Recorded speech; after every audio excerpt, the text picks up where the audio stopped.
What's up, y'all? One Piece, One Life here, and wow, guys. No, really, just wow. Because I didn't know that Oda could still elicit such emotions from me, but he did. Oda really said, yeah, you want to know who the silhouetted person is? You want to know why you shouldn't linger on Elbaf for too long? Forget all of that. We're getting emotional today, and I'm not gonna lie. I felt the emotions, man. I felt it. Because this is going to be One Piece chapter 1133 reviewed. And all I'm saying is listen. If your favorite character is Robin, or you have Robin as your best girl, you should be happy, just like I am. But first, y'all, you know what to do. Like the video, subscribe to the channel for more One Piece content just like this, and share it around with all your friends who love this series. Let's get it going. Oh, and make sure you subscribe to me and my boys over at CSY. We are the next big thing. Now, starting us off is the cover story where we see that the person who's been doing all the kidnappings is Hold'em. Hold'em is still trying to be evil when the Beast Pirates are already defeated. Like, you could have left this whole time. Why are you even still here? And then he's resorted back to his old tactics of literally trying to kidnap Tama. That's literally what we saw him do the first time we saw him, and he wasn't successful then. What makes him think he's gonna be successful now? This character frustrates me so much. Let's just move on to the chapter. So this chapter actually starts with a flashback sequence just showing us all the events of the Ohara situation again, and then more so the fallout from it, and you know, showing how Nico Robin was on the run her whole life. People kept demonizing her, everything like that. We see Spandine, Spandam's father, basically just lying to everybody on the ship, talking about how Robin really sunk those two battleships and she's evil, masquerading as an 8-year-old. Which, by the way, people are actually really dumb for believing, because you really think an 8-year-old became a mass murderer and sank 2 battleships? Even if the One Piece world has a lot of crazy stuff going on, I just think that there needs to be more deductive reasoning being used. So you see this one grandma saying she has the eyes of a stone cold killer. You just see Robin as a child just living off of scraps, trying to find anything she can eat, trying to find anywhere she can stay, but she's constantly on the run because everyone is either trying to like shoo her away, calling the government to, you know, come get her just because they're scared of her, or they're trying to call in the government so that they can cash in her bounty of 79 million. And then we get something that's so deep, I don't even remember if this was shown the first time during the Enies lobby sequence, because Robin is crying, of course, acknowledging no one wants her alive, everyone thinks that she's better off dead, and we see a transition. She's standing on a cliff edge, about to jump, and that's when I realized, oh yeah, this is gonna be one of those chapters. Because imagine being an 8-year-old having to bear the entire world hating you on your shoulders. Like, of course I would mess any kid up. She felt so alone in the world. Of course she didn't want to live in this world anymore. Man, when I told you I saw that and I didn't know what to do. So Robin keeps thinking like, what is there to live for? I don't want to live anymore. There's no point. But then she remembers her mom, Ovia, saying, Robin, you need to live. There'll be something you can live for. And Saul then, her best friend, almost dad figure at this point, saying that, listen, Robin, one day you are going to find people who is going to make life worth living. People who will fight for you. And when you find those people, latch on. Continuing on in the flashback, we see that Robin is seeing in a paper that Ohara is no longer on the map anywhere where she checks. And when she saw that, she drew in a place where Ohara should be. That was just so sweet. Oh my goodness, this child, bro. And the whole time, as people keep bombarding her with insults and bad wishes, all she remembers is Saul telling her, when things get hard, laugh just like me. And as she's running and crying, she's still doing the diddy she. I'm not gonna lie, Oda, starting off that way was actually evil. So now we cut back to the present day, and as the Great Eric and Hydrogen ship are docking at the Western Village, we have the appearance of the sea clouds once again, calling back to Skypiea that literally had like the ocean of clouds. And of course we have the group on the Great Eric, Robin's group, just all being amazed at everything. Then Broggy notes that the others are here, and as they all look up, they see that Luffy's group is being ferried on what seems to be a floating rowboat. The Giants note that that's Fowler, a mist ship that moves through the air using island cloud technology. And it's really crazy. It looks like they're rowing through the air, and as they're rowing, the paddles have island clouds coming out of them. So then you have Lilith noting that it's really crazy because there's island clouds, sea clouds, Sabo bubbles, the rainbow road type thing that they have, and even hovers. Noting, of course, as a scientist, that it's so crazy how much varied technology they have on Elbaf. And for me, that's also pretty interesting, just because if you had asked me before, I would have thought that Elbaf isn't actually that advanced, only because, you know, they're like traditional Vikings. They're doing their own things. It's more so like in the past traditions, I guess. So to see that they actually have like incorporated different methods of technology, but even then it's not technology in the same way that Vegapunk was like doing his inventing, that's really interesting to me. So the crews reunite together, and of course Nami is just complimenting Robin on her new hairstyle. And then you have Luffy finally reuniting with Hiruden, who he hasn't seen since Dressrosa. So you have the bum prince just saying, yo, Straw Hat, been a long time.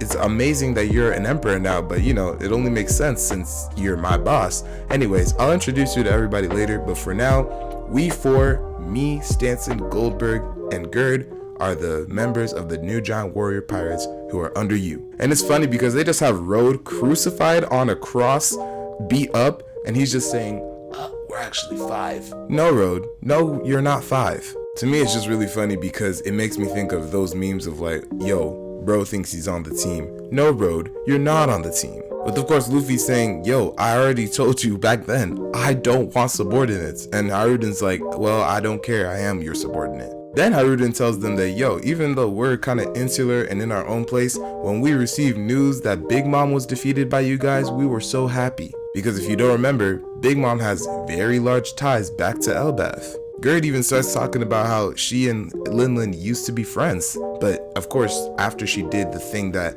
was unspeakable on Elbaf, they couldn't be friends no more. Which to me is just very interesting because it's like, we're already planting seeds for Big Mom to potentially come back. And if she does, I'm here for it, I'm not gonna lie. Seeing what Luffy and the crew can do to her now and just the way that she'll be brought back up, I'm very interested. But if she does come back, Oda, do not do the amnesia trick again. I promise you. So then we get a spread of what seems to be just like, you know, a huge mess hall, and all the giants are about to go there because they're about to have a great old feast welcoming the Straw Hats. But before that, Robin's like, Luffy, I gotta do something. So we smash cut, and the next thing we're seeing, all of the Straw Hats are on the Svalar going to some location. And it turns out where they're going is actually a library where SAUL is, because Robin said, I want to go and get SAUL. And you know, you guys don't have to come with me. I really don't mind going alone. But of course, all the Straw Hats are like, nah, we're going with you, Robin. We really care. And some of the others are like, in addition to that, it gives us a chance to sightsee. So Gerd is guiding them there, and she says, I'll take y'all to the school because SAUL wanted to show you the library. And then Luffy does something that is very captain-like, and I'm just like, ooh, okay, Luffy. He says, forget not going with you, Robin. As captain, it's my responsibility to greet and properly thank everybody who has been integral in the protection of my comrades. And I said, okay, Luffy, I see you. You're making actual emperor kind of moves now. This is giving shanks. They then get to the Warrior Springs, and within the Warrior Springs, there's the Owl Library. The Straw Hats even know how close the Warrior Springs resembles a beach because of just how large it is. And Gerd even explains that, of course, it's being made from the broken branches of the tree. But since they're giant, it's gonna look like a beach to them. And then the waves are being made by the waterfall that's cascading down. So Luffy's like, all right, let's go get him. But Nami's like, can you hold on? This isn't even your reunion, it's Robin's. She's gonna be the one to go. So now, you guys remember at the end of, I believe it was 1131, when there was a character who said, hello, help, Mr. SAUL has fallen down and he can't get back up. That character makes a comeback and says the same thing. Mr. SAUL has fallen down and can't get back up. Something's happened and I'm not sure what. Luffy's just like, yo, wait. We just came to get him. How could he be falling down already? Sanji's like, what kind of timing is this? This is a 22-year reunion. We can't mess this up for her. Chopper, of course, being the doctor, his doctor instincts immediately kick back in and is like, I can actually take a look at him. I can patch him up. Just show me where he's at. With even Usopp being like, hurry up, Chopper. This is important. But you just love to see the Straw Hats, supporting their friend. I love this. So the person whose name we still actually don't know just points and says, look, he's over there. And then we see him. SAUL is sprawled out in the exact same way that he was when he first washed up on Ohara. And that's when it clicked for me in the same way that it clicked for Robin, because Robin just says, how silly of him. Robin is walking over because she realizes the same thing, which is that he's purposely trying to recreate the same way that they met all those years ago. So you see the moment where SAUL is laid down, twitches, and then does the huge grah roar trying to scare Robin, but then of course Robin's not scared. And SAUL's just like, did I get ya? And SAUL's just like, listen, I did all that because, Robin, you're not a kid anymore. I don't know how to break the ice in these kind of situations. I'd say you did pretty well, SAUL, considering that in itself was a pun. So you just get a really touching moment where Saul is like, yup, my laugh is still ridiculous, but anyway, let me see you. Wow, you really are as beautiful as your mother was. You've grown into that kind of woman. With Robin, of course, just remembering what little she can of her mom. And then Saul is talking a bit about how he was also trying to listen to Vegapunk's broadcast too. So they're just talking about how this is the will of Ohara now. You have, of course, Ovia, Clover, and the other Oharan scholars who were all passed their will down, and Vegapunk could then continue all of their research. All sacrifices for, the greater good for the future. So then Robin touches Saul's scars and asks, does it hurt? And so that's how we learn how Saul escaped. Apparently, after he was encased in that ice, it melted and he was then washed away by the sea. Melted due to the fires that were ravaging on Ohara Island itself. Now this has a bit of a note to play with the whole Aokiji ice time capsule thing, but honestly, let's not think about that right now. So Saul is just saying like, I read all these bad things about you. I wanted to fight him every time. It was just making me so mad. But then Robin's just like, let's not focus on the dark stuff, Saul. Aren't you gonna praise me for being alive? For continuing to live? And Saul is just like, you crazy kid. Of course I am. It's an amazing feat. I know how it must have felt for you. This is amazing. Before we finally get it, they hug, they embrace, and we get, just the whole reunion between the two of them. Both of them crying their eyes out because of just how touching the moment is. I'm not gonna lie, guys, I teared up a little bit. Like, I didn't full on cry, but it really hit me in the nostalgia feels. Just imagine, as an 8-year-old, having the mentality of, I want to die. There's nothing left in this life to live for because everyone hates me, not even it being my fault. To her mindset in Enies Lobby being, I still want to just protect the first genuine people who have ever been kind to me. And I don't want to, the reason I'm dying now isn't just because, oh, I'm done. It's because I don't want anything bad to happen to y'all. But if there's even a glimmer of hope, I want to live still.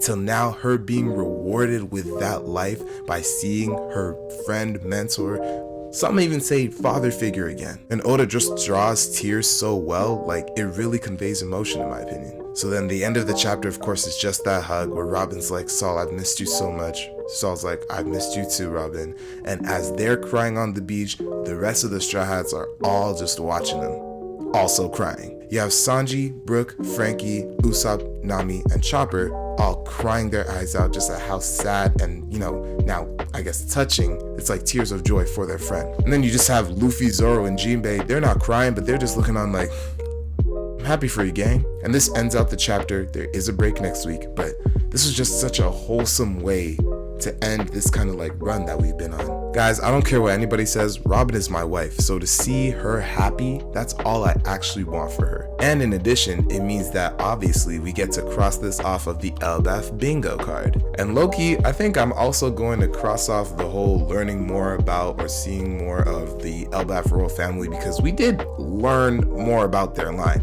We just haven't seen them yet, but technically we did learn more, so I think it can count. But yeah, guys, I want y'all to let me know, did you cry in this chapter? And be honest, there's no judgment here. This is my community. We don't do that judging bullshit. Let me know how you felt about this chapter and more in the comments. To me, this was a solid 7. That is the end of the video, y'all, but before we go, like the video, subscribe to the channel for more One Piece content just like this every week, and share it around with all your friends who love the series, or anime and manga in general. Like I always say, I'm trying to build a community, but I need your help to do it. That's gonna be all for me. I'll catch y'all in the next one. And always remember, One Piece, one life. I am hungry, so I am going to eat my Subway.